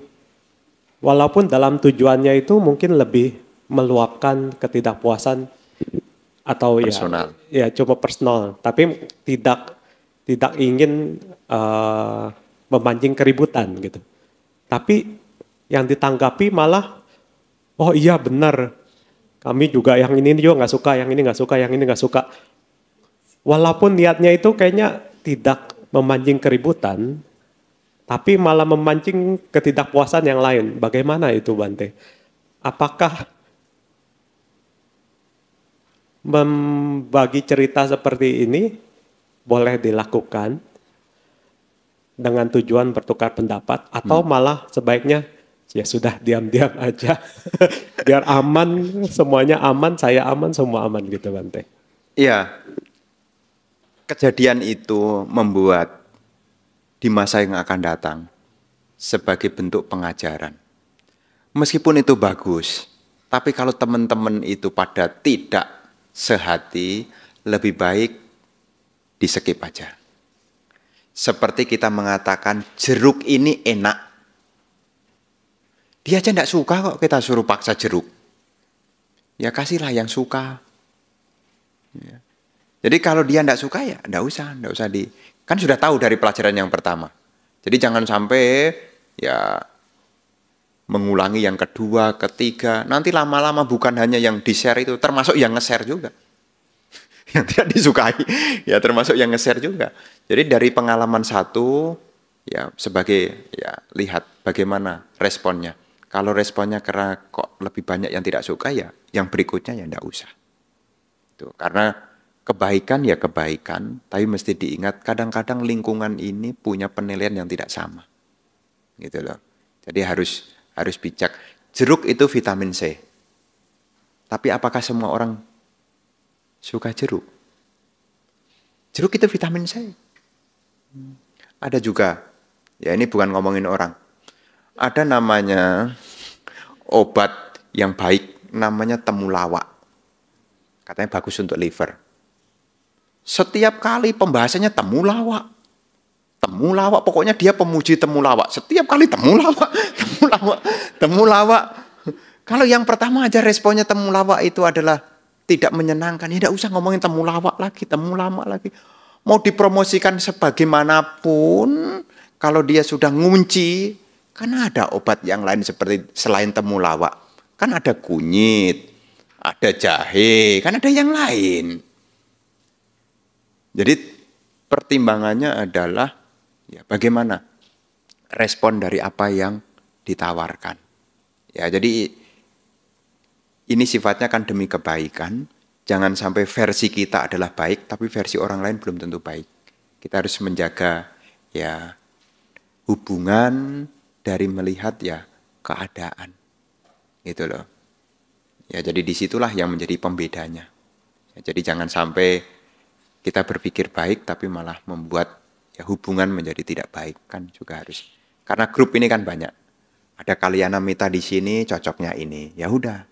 Nanti Kalyana Mita cocoknya Fansen, ya udah Fansen aja. Ya, itu grupnya Fansen.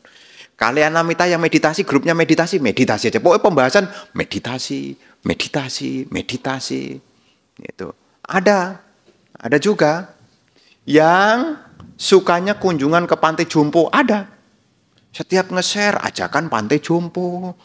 Setiap nge-share ajakan Pantai Jompo. Versi dia ini adalah bentuk kepedulian kepada orang yang tua-tua.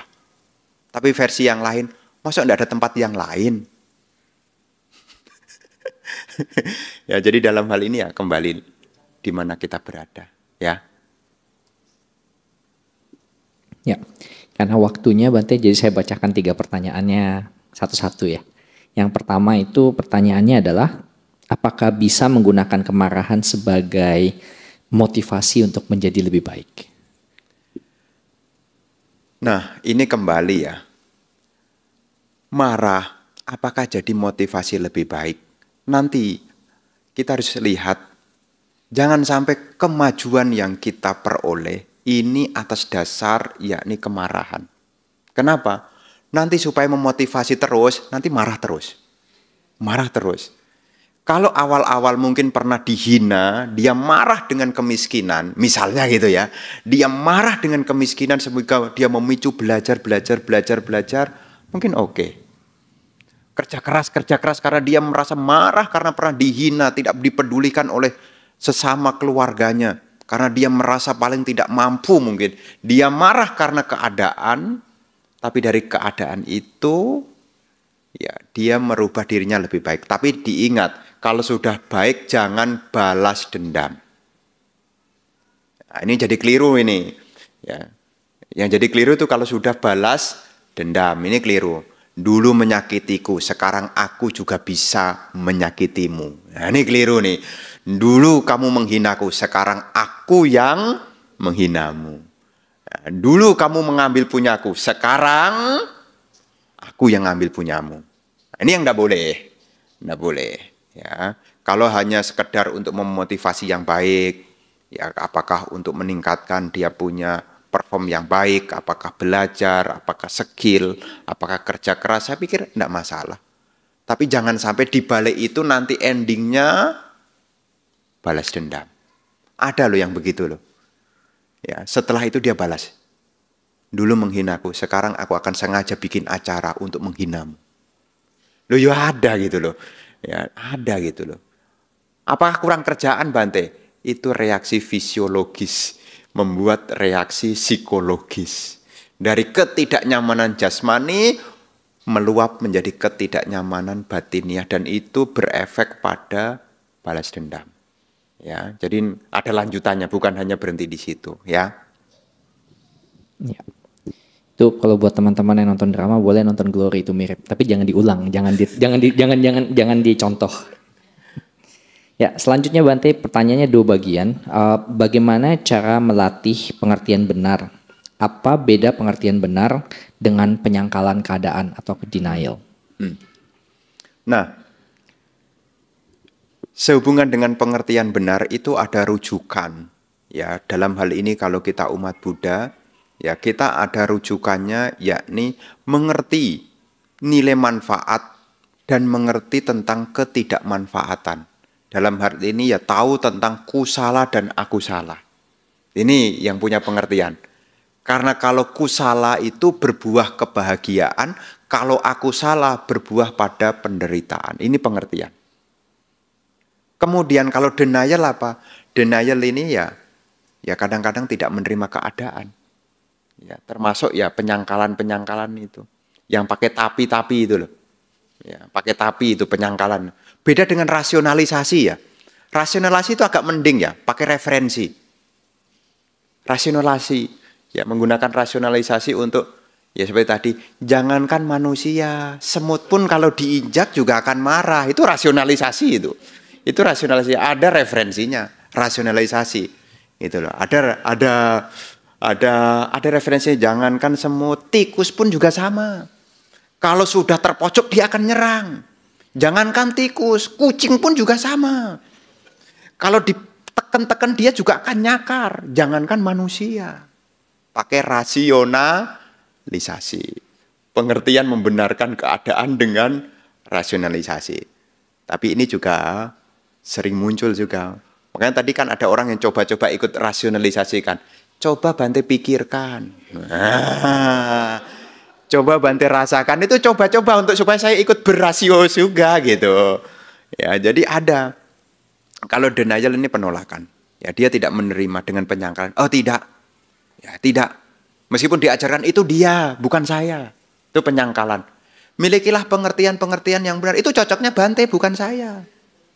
Kita ini perumah tangga, bukan pertapa, mana bisa. Nah, itu penyangkalan tuh. Nah, denial tuh.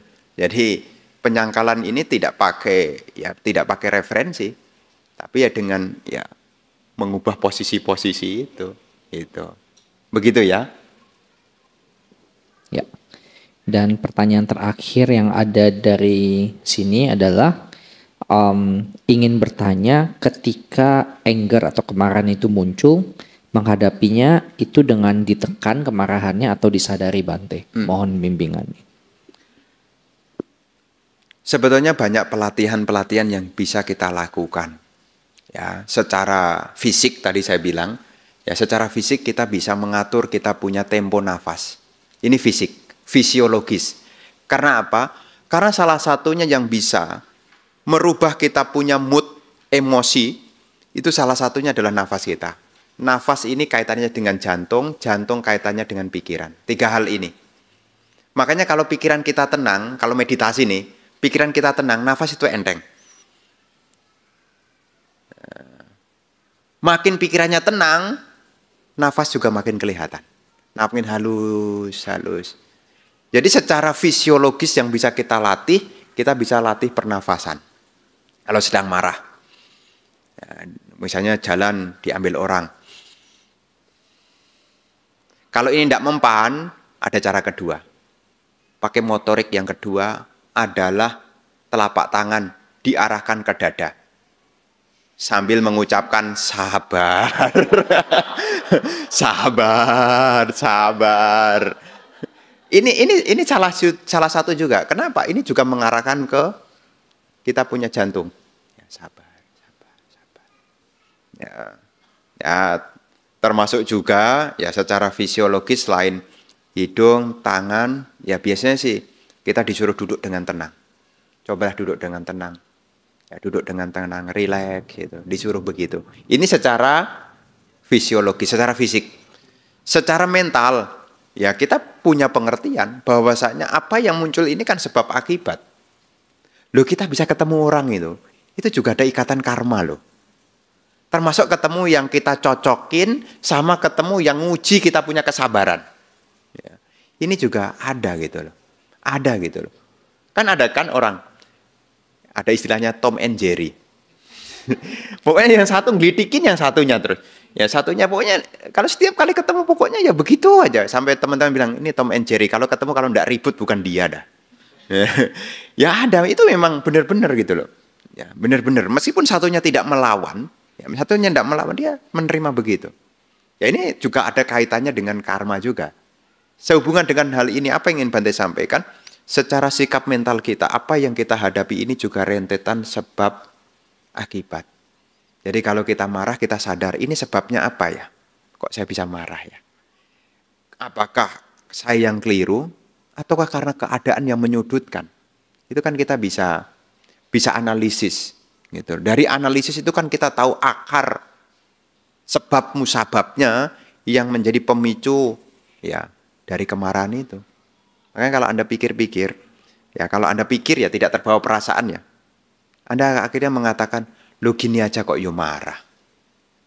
Lo gini aja kok yo marah. Masa dengan kalimat begini saya kok yo marah loh. Kadang-kadang kalau Anda mikir-mikir, ketika Anda mungkin jalannya diambil orang, dipotong orang, kemudian Anda, terus Anda renungkan. Gini aja kok yo marah ya. Baru jalan diambil orang, wong saya juga tidak merasa bangun kok.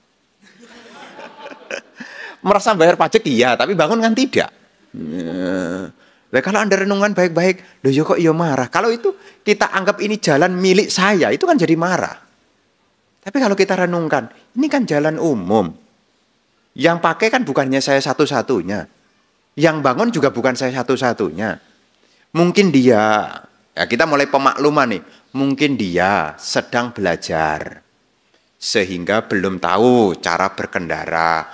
Mungkin dia mengejar sesuatu. Nah, bisa. Dari kita renung-renungkan kan kita bisa memberi pemakluman. Karena kalau kita renung-renungkan sebabnya, ya kadang-kadang di bandara ya.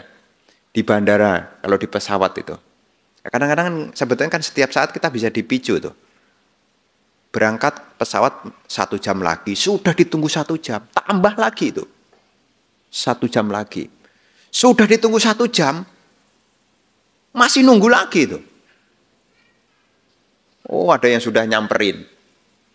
Dalam hati saya, salah nyamperin dan kok dia. Dia mah cuma jaga loket. Ini gimana bla bla bla ngomong kan biasanya kalau Anda lihat di bandaraan yang di bagian itu yang bagian cuma dia tugas di situ cuma nyobain kertas, dia enggak tahu. Flat radar dia enggak pernah tahu buka malahan jangan-jangan. Di mana posisinya dia tahunya dia cuma nyorbekin kertas gitu loh. Loh itu yang jadi sasaran loh. Kadang-kadang kalau ada yang diomelin sama penumpang itu saya artinya sedih loh. Dia tidak ngerti apa-apa tapi dia dibentak-bentak.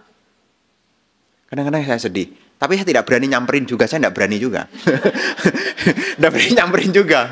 Ya, saya cuma diem dari jauh. Udah, saya tenang. Saya tidak berani nyamperin juga. Ya, meskipun saya ya penumpangnya juga. Ya, saya tidak berani nyamperin dengan mengatakan sabar ya. Gitu tidak berani saya. Tenang. Saya juga tenang. Karena kalau kita akar, dia kan cuma ya tukang loket, tukang sobek. Tidak ngerti apa-apa. Ya, kita mau berontak sama siapa kalau kita lihat akarnya kita enggak bisa apa-apa gitu. Ya udah kita hanya duduk diam. Ya tunggu sampai pesawatnya datang. Udah selesai. Ya waktu kan meskipun waktu ini mungkin terambil di bandara, ya anggap aja lah itu jasa kita bayar airpotek lah. Menikmati bandara lebih lama kan gitu kan. Ya bersyukurlah, pokoknya berpikir yang baik aja. Berpikir yang baik ya. Jangan sampai ya karena kita marah kemudian kita kehilangan daya sikap mental kita, yaitu sampai kehilangan, yaitu rentetan sebab akibat. Jadi kalau ada hal marah, coba ditelusuri. Karena ini ada, pasti ada sebelumnya. Ya. Apapun sebetulnya. Ibu-ibu kalau punya anak, anaknya dimintain ngambil sepatu. Kemudian anaknya tidak ngambil, bagaimana ibu? Senang, tidak senang, marah atau biasa saja? Diambil, nak ambilkan sepatu. Ya mas, sebentar. Ulangi lagi. Itu sepatunya dibawa ke sini dekat. Ya, sebentar lagi.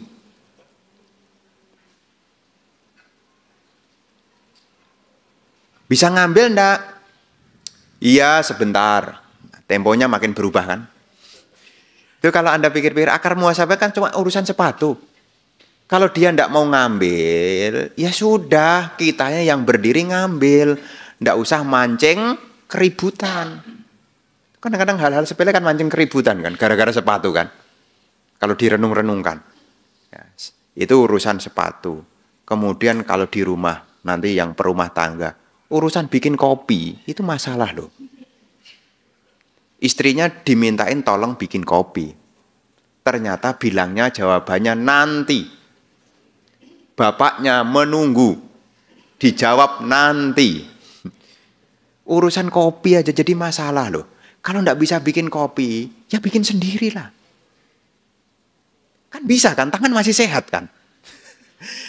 Tapi kadang-kadang kan karena merasa aku, itulah yang menyebabkan kita tidak mampu berpikir panjang. Aku mesti dilayani, aku mesti ditolong, aku mesti diprioritaskan. Ya. Ya inilah. Ya kadang-kadang yang perlu kita pahami ya rentetan sebab akibat ini loh. Ini masalah sehari-hari ini. Kalau Anda cermati jadi observer, itu Anda bisa ketawa sendiri loh. Loh gitu aja kok ribut gitu loh.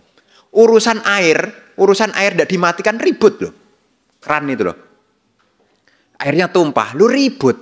Kalau tahu airnya tumpah ya dimatikan. Urusan lampu. Lampu sampai menyala sampai siang. Nggak dimatikan. Lu ya ribut dulu, ceramah dulu. Itu kan selesai urusan. Itu kan selesai urusan. Ceramah, listrik bayar mahal lah, ini namanya mubazir lah, ngapain cerita begitu? Ya sudah, kalau memang lampunya menyala sudah sampai siang ya, simple kan? Gitu loh. Tapi kan kadang-kadang kan niatnya sih mendidik, apakah benar mendidik atau kebencian? Kan kita bisa ngomong dengan baik. Itu ya lucu-lucu. Kalau saya ngamatin orang kadang-kadang lucu-lucu. Kadang-kadang saya ke rumah orang nih. Diundang makan gitu. Tapi datangnya lebih awal. Ya kan bisa kita makan jam 11. Kemudian yang jemput ya rajin ya. Jam 8 dia udah parkir di parkiran depan. Ya, akhirnya saya sampai rumah dia. Ya, sampai rumah dia jam 9. Ternyata dia punya rumah itu belum dimatikan lampunya. Loh anaknya, saya datang anaknya rebahan aja di situ. Anak kecil gitu ya. Rebahan, diminta tolong sama mamanya untuk matikan lampu.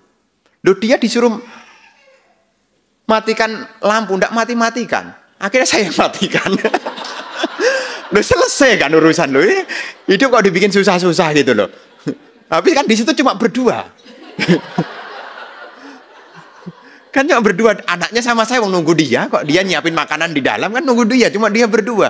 Ya sudahlah urusan selesai. Loh daripada dia teriak-teriak kan saya tidak nyaman kan. Loh daripada begitu lah yuk. Kadang-kadang urusan sepele-sepele dibikin ruwet loh kadang-kadang.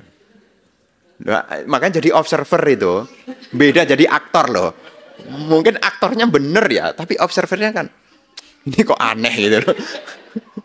Ya itulah lika-liku di Indonesia lah. Jadi ya macam-macam lah.